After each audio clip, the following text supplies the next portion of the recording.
इस पॉडकास्ट के माध्यम से सुनाई गई कहानियां अनुभवों की वास्तविकता का दावा नहीं करती हैं।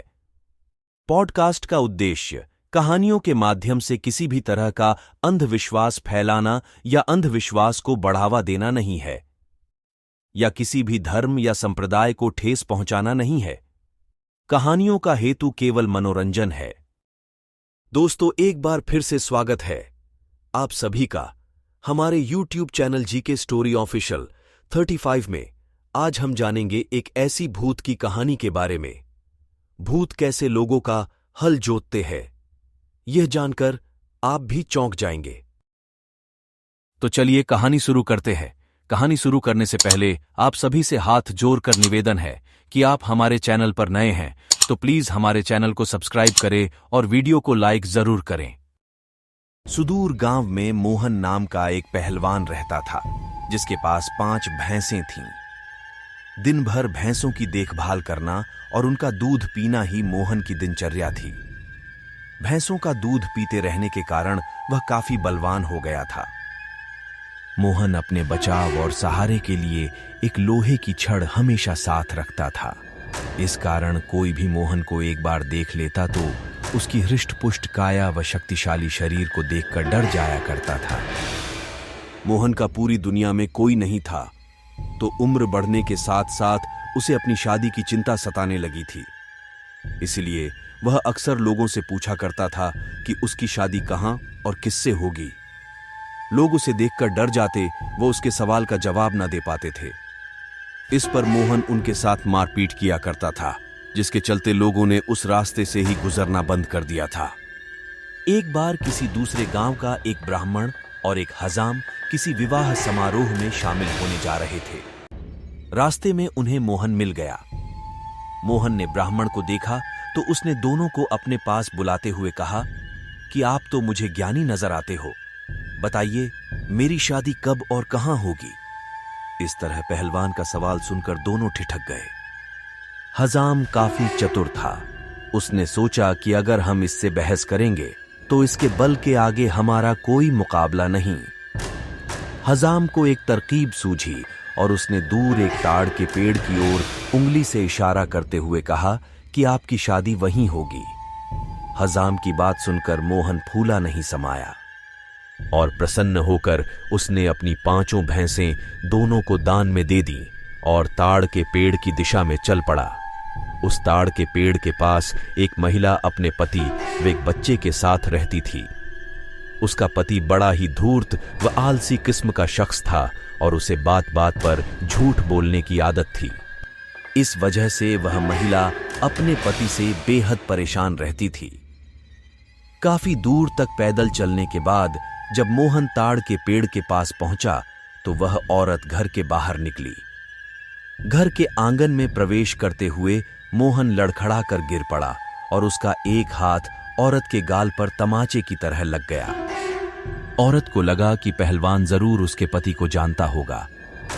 अपने एक हाथ से गाल मलते हुए औरत ने पहलवान को अतिथि कक्ष में बैठने के लिए कहा और उसे जलपान कराने लगी। इतने में औरत का पति वहां पहुंच गया। एक पराये मर्द के साथ अपनी पत्नी को देखकर वह गुस्से से मोहन की ओर इशारा कर पत्नी से पूछने लगा कि यह शख्स कौन है। औरत ने डरते हुए कहा कि उसे लगा कि वह परिचित है, इसलिए उसने उसे भीतर आने दिया। अपनी पत्नी की बात सुनकर वह शख्स और भी क्रोधित हो गया और लड़ने के लिए मोहन की ओर झपटा। शख्स को रोकने के लिए मोहन ने अपने लोहे की छड़ उसके सिर पर रख दी, जिससे वह आदमी वहीं मर गया। यह सब दृश्य देखकर उसकी पत्नी रोने लगी। माहौल को देखकर पहलवान वहां से जाने लगा तो उस औरत ने मोहन को रोक लिया और कहने लगी कि उसके पति के अलावा घर में कमाने वाला कोई नहीं था और उनकी मृत्यु के बाद अब तुम्हें हमारे साथ ही रहना होगा। इसके बाद मोहन उस औरत के साथ उसी घर में रहने लगा। मोहन को भैंसों का दूध पीने के अलावा कोई काम नहीं आता था।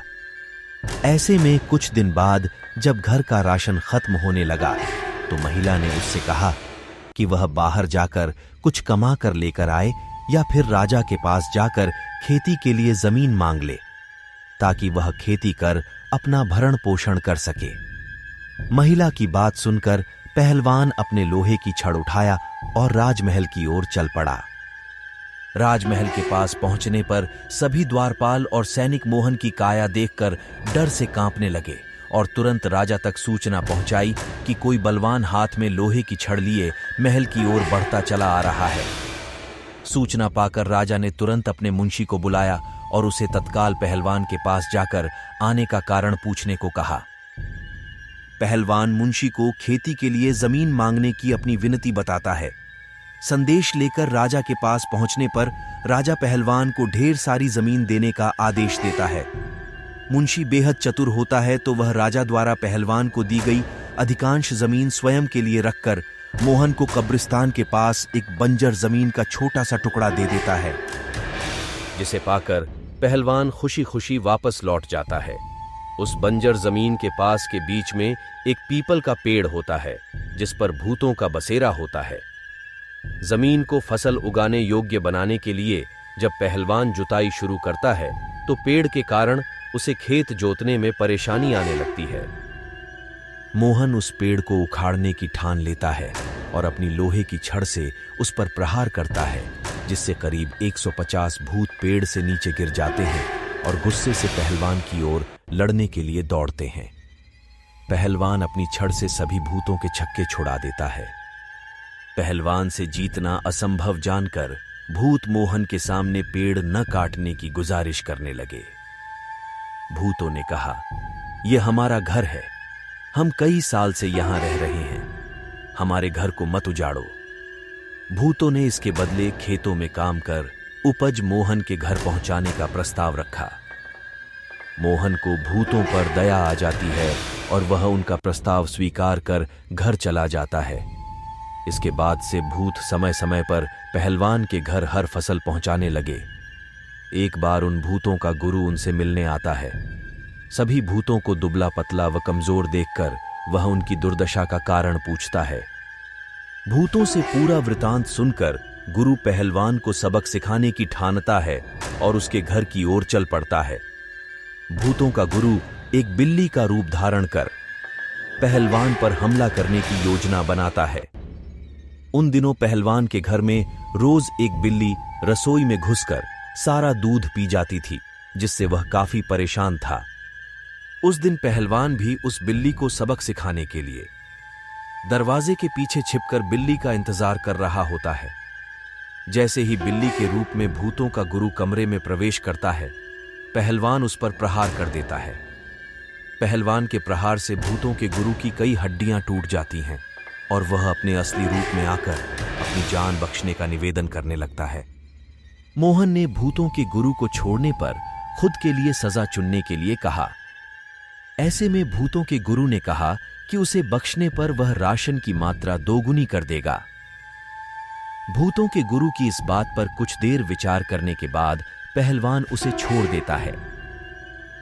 पहलवान के घर से निकलकर भूतों का गुरु सीधे अपने शिष्यों के पास जाता है। शिष्यों के पूछने पर वह उन्हें पूरा वृतांत बताता है और कहता है कि अब से पहलवान के घर भेजने वाले राशन की मात्रा दोगुनी करनी होगी। कहानी से शिक्षा: अगर आपका भाग्य बलवान हो तो विपत्तियां भी अवसर में बदल सकती हैं।